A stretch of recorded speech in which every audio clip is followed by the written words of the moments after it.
Yo, what's up everybody? Ali Nadem coming to you guys with another tutorial Thursday, and today I'm going to be talking about composing melodies and writing melodies. So I want to show you some tips and tricks on how to improve the melodies in your drop, in your break, whatever it is you're trying to write. And I actually just upgraded to FL Studio 20 yesterday, so there's going to be some future videos on FL Studio 20 and all the cool features. I'm really liking it thus far. So let's jump right into it and show you what we're going to do. Okay, so we're in FL20 here, and I have two instances of Massive, and I just have a preset that I used from the 50 Cent remix that I made. I made a Massive patch, called it 50 Cent Lead. Sounds something like this.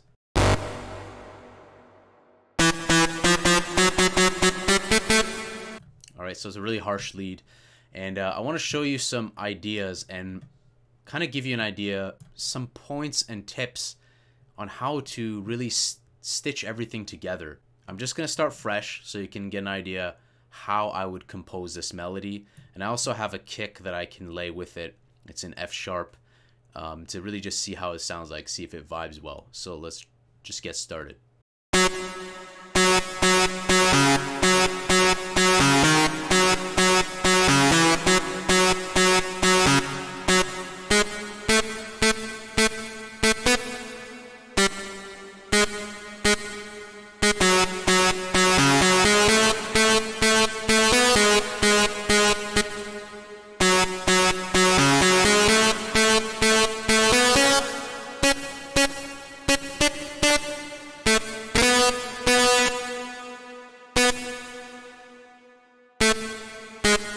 So you see we have a really basic melody here. It's just on every kick, basically, right on every quantized beat.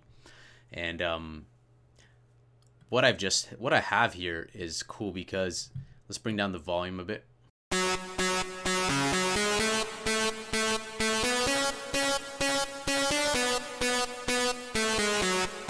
One point I want to really hit hard with this is it's really cool and good and important to make sure that your melodies really stick and stitch together well. So what do I mean by that? I mean that the last note, pay a lot of attention to the last note. The last note should transition into the beginning note again well, so it's kind of like expected. Da da da da da da da da da da da da. So that's kind of the vibe I'm going with this. Bum bum ba ba ba da dum bum bum ba ba ba ba ba ba ba ba ba ba ba ba ba ba ba ba. There you go. So don't feel bad if you don't know, like, hey, what's the right note? What's the wrong note? What is it? One bad thing I don't like is that people trying to soak up so much theory knowledge, and it's like music, all the different genres of music, there's no rules. So always remember that there's no rules. You just got to go with the vibe and what feels right. Now, I compose a lot of music in minor. A lot of times when we're writing music, it's our influences, our inspirations, our upbringing, our childhood, games we play, music we hear, you name it. So this, it sounds like it's in F sharp. So this key is in, I mean, it is in F sharp, but I just mean like kind of the root key or the progression of it. So let's put a kick on it. We'll turn on the side chain and we'll see how this sounds.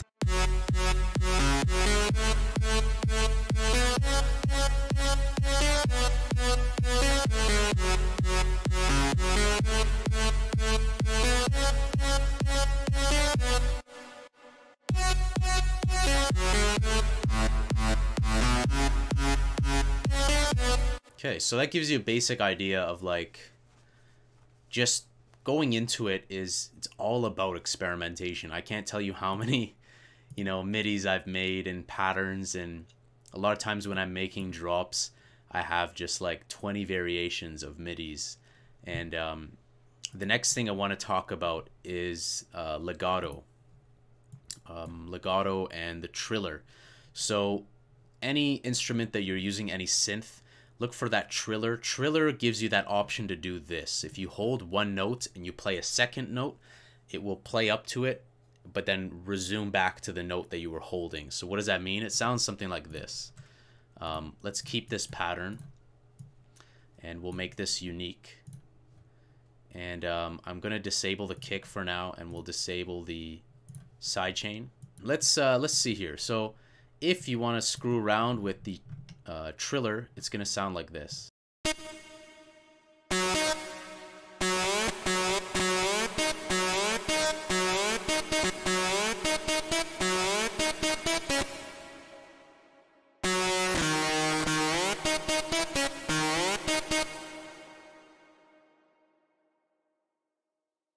Might need some metronome for this.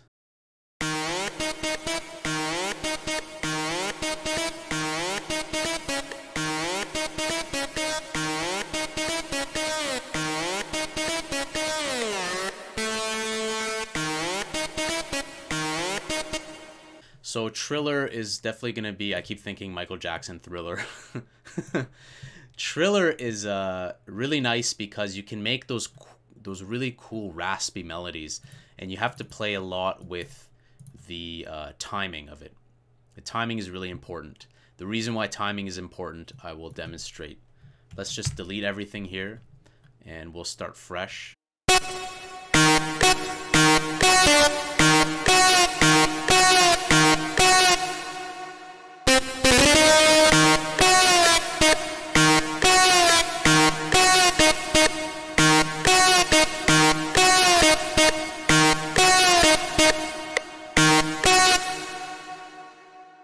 Okay.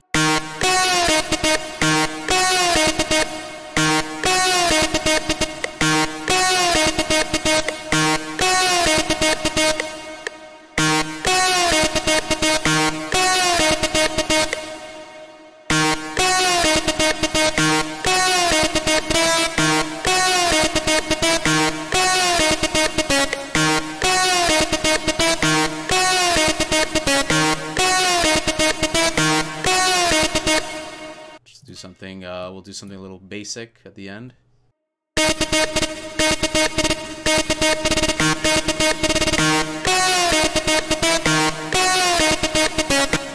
A lot of important things are things like the length of your notes, and also Ollie James does a lot of swing. Ollie James is a really dope producer I look up to. You guys should definitely subscribe to his channel and have a listen to his music. Quantize notes are cool, but if you want to get more groove, then if you move around your notes, so something like this, none, you can sometimes get a bit more kind of like groove out of it, as opposed to just oh, it seems like these weren't even quantized. Let's first quantize everything. If you don't know what quantizing does, quantizing puts them all on the right on the bar, right on the beat. So they've been quantized now, but I think it messed with some of it. Let's only quantize a few of these. We'll quantize this. If you want to select multiple notes, just hold Shift, and you can just hit Control Q, and that's quantize that. We'll quantize this too. We'll make it a bit longer. That's okay.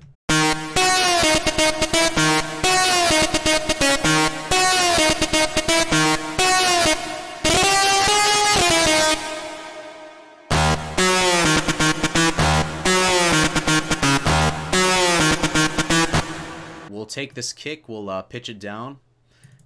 If you never know how much you should pitch it down, F sharp, so just count it. 1, 2, 3. And of course, just listen to your ears in case maybe something has been mislabeled. Now it's in D sharp, the kick. And we'll turn on the sidechain.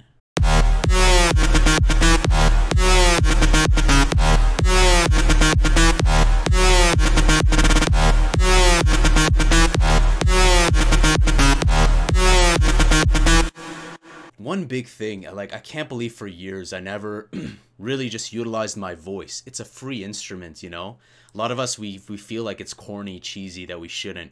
But feel free to sing along and just even record voice notes, or like turn on Edison, turn on Audacity or something, and just start recording ideas, because then you could be like ba ba da ba ba ba ba boo ba da ba ba ba boo ba ba da ba ba ba boo what a ba ba, and you can just get inspired that way and just keep trying new stuff. So here's an example of using, you know, triller, and the triller can definitely be used very cool if you do something like this. If you do a very fast note. So we'll take a quick note.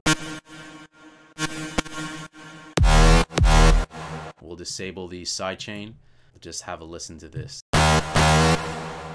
Now, the timing needs to go down.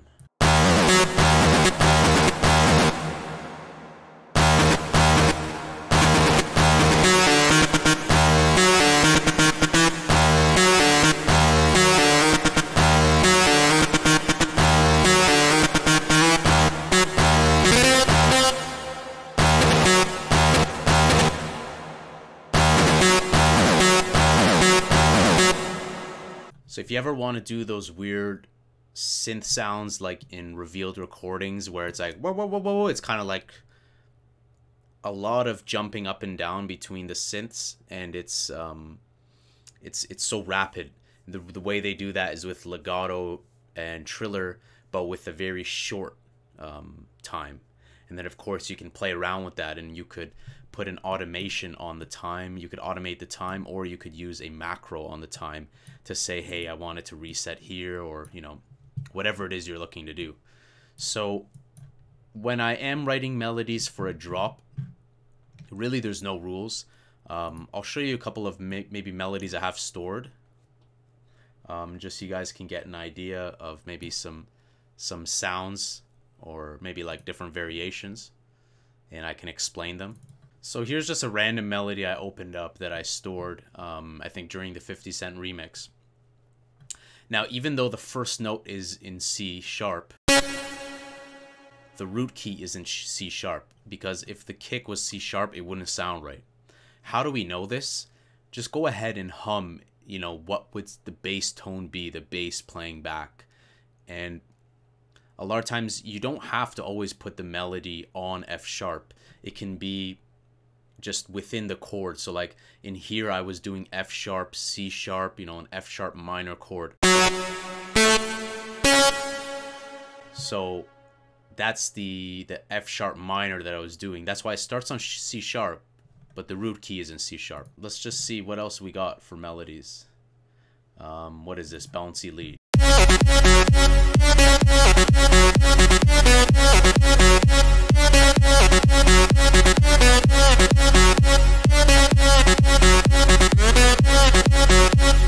So you can really see how using triller with that nice slur, you can call this whatever you want, portamento, slur, it really gives it some movement, because with it off, this is off.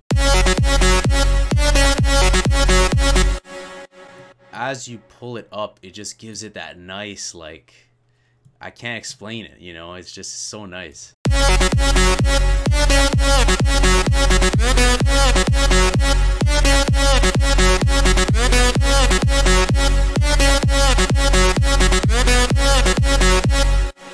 This one against C sharp, you know, it touches F sharp, but like I'm saying, it gives more of like filling in more wall of sound, like the more spectrum of the sound, and just keep experimenting. You know, music's all about experimentation, trial and error.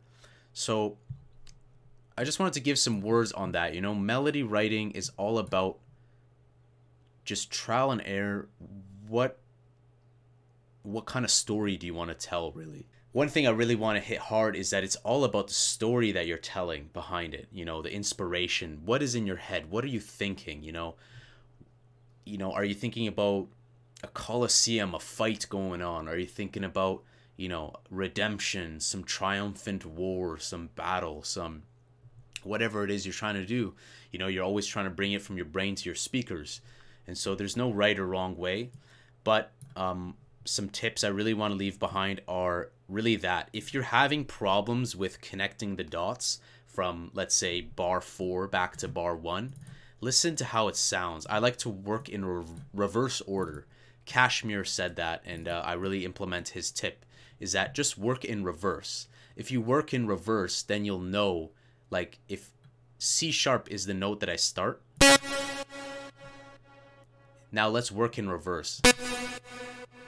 You know, going from that note, you wouldn't want to go from this note. You know, there's many different notes you could go from, but I find that working in reverse can transition you back smoother, and the listener, it's more like predictable. Not to the point where it's predictable and boring, but it doesn't create a clash. Like, it's more linear, if that makes sense. So a bit through the tutorial, I didn't realize that my webcam, I forgot to switch it. So quick recap. I have now my second synth here, the Wolfgang chord that I made, kind of like a old preset. I've used this a few times in many different tracks. You guys will recognize it. And I want to show you some chord ideas, what I would do for chords. Now, for chords, I really love like D sharp, F sharp. I don't compose a lot of major stuff. Let's just jump right into this and just start right away.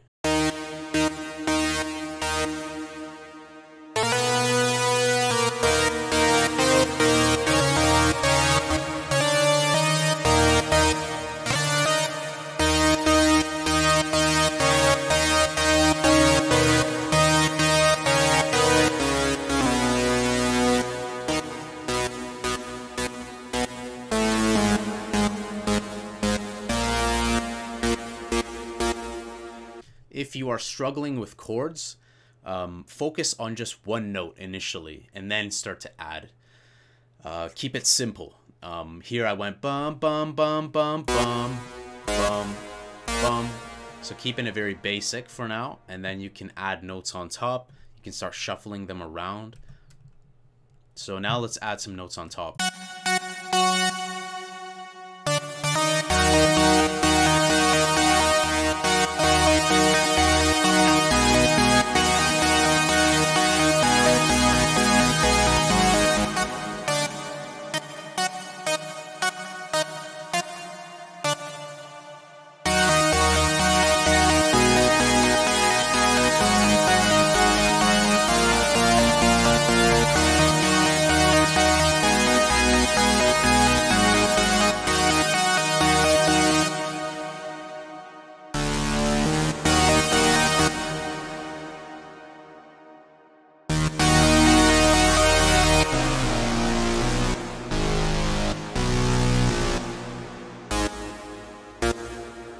So this is very kind of like, I wouldn't say spooky, but it has like kind of like minor spooky, melancholy, like haunted house vibes.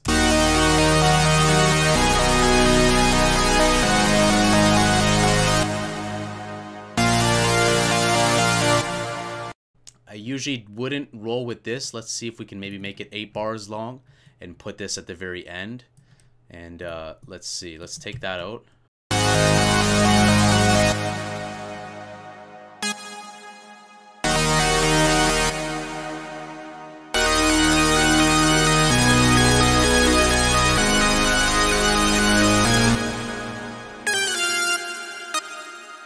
I think it's okay. We'll stick with it. We'll definitely stick with it. Control and up. We'll send it up an octave. So that gives you an idea. Like, it's as simple as this. And if we play this, A sharp back to D sharp, you know, it'll transition nicely back. And going back from this,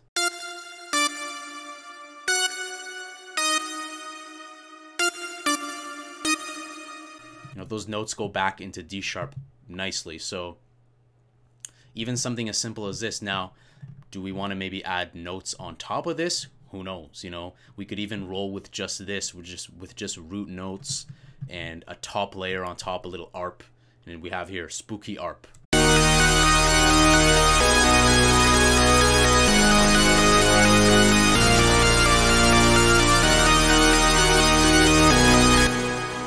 So what do we do if we want to add notes? Let's try it out.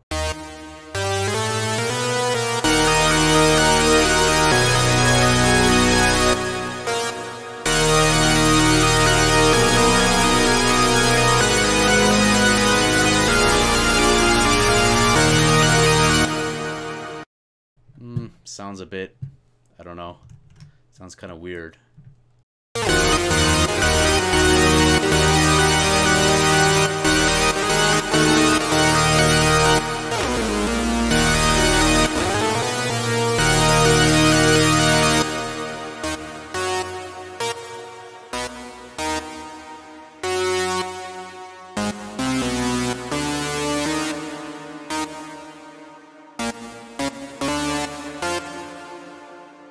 Trying out different notes while bringing up, like, just seeing what's okay, what works for the chord there, like, okay, D sharp, A sharp on top, and what sounds good on its own might not work here. So you always have to experiment and see, does it work good, does it clash?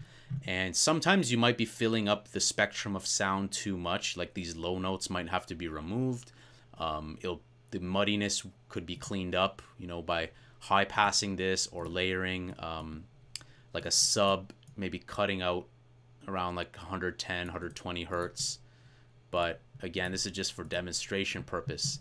In my song Electro Saiyans 2, I used a synth like this and I put a sub underneath it, a very basic sub, and very subtle layers underneath.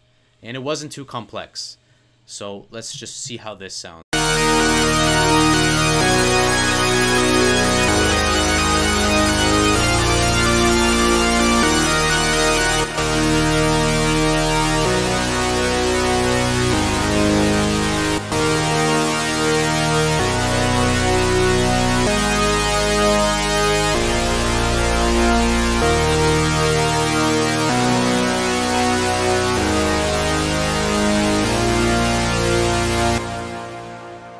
Also want to keep in mind what is going on with the sub, because if D sharp is a very low note, do you actually want to be going that low?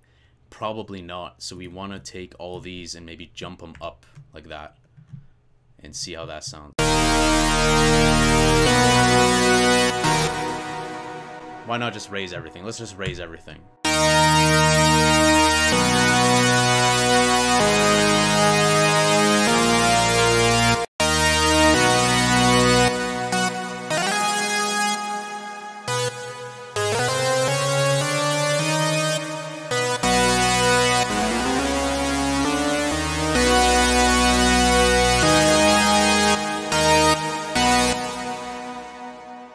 Stick with the original idea.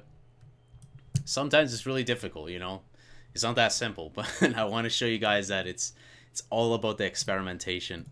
Let's take a look at some chords maybe from a different track to see if maybe there's some cool ideas I had. Yeah, for me, I feel that, like, for chords, it's really about what works with the track, the speed at which you're going. You can see here, like with this example, I don't know, this is from, I don't even know, months or maybe even a year past, 8 bars. And Kashmir himself said something like, you can definitely speed up the chord progression. You can still have like a tight, fast song, but have like faster chord progressions. It's kind of like more bang for your buck. And in order to do that, you need to make transitions faster. You need to, instead of doing like 8 bars here, it would be condensed faster. It would be happening much faster. And it's really hard to explain. But again, a lot of it's just trial and error. And I found that using plugins like Cthulhu by Steve Duda or other plugins, they just don't do it. You know, I really find that you guys, anytime you guys want to write chords, I would probably not advise doing like a plugin, because it's all about what notes you want to compose and throw in there. And when you use like something like that, it's just, I found that for me, it never worked. I got some cool ideas from it, but it just never really sparked like a track in the way that writing it manually did, if that makes sense. Anyways, guys, I wanted to show you like the methodology behind this. Writing lead drops, it's all about how does the last note connect with the first note, adding groove by shuffling notes across and not worrying about quantized notes. That adds rhythm to your track, it adds groove to the track. Also, when you guys want to do those cool tribal jungly stuff, it's all about experimenting with the slur or the portamento or the slide, whatever you want to call it. And to take it a step above, it's about adding the triller. The triller will allow you to hold a note.